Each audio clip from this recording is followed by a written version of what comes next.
If you're experiencing login issues on PhonePe, follow these steps to troubleshoot and resolve the problem effectively. Step 1. Check internet connection. Ensure that your device is connected to a stable internet connection.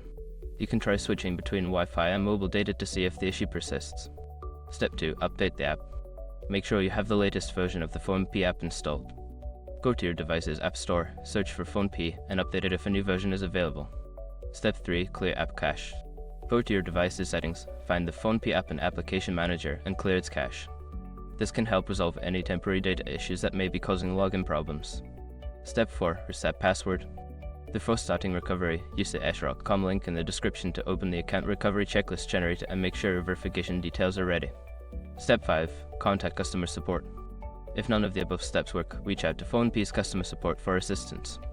You can find the contact information on the app or their official website. By following these steps, you should be able to resolve any login issues you encounter on PhonePe.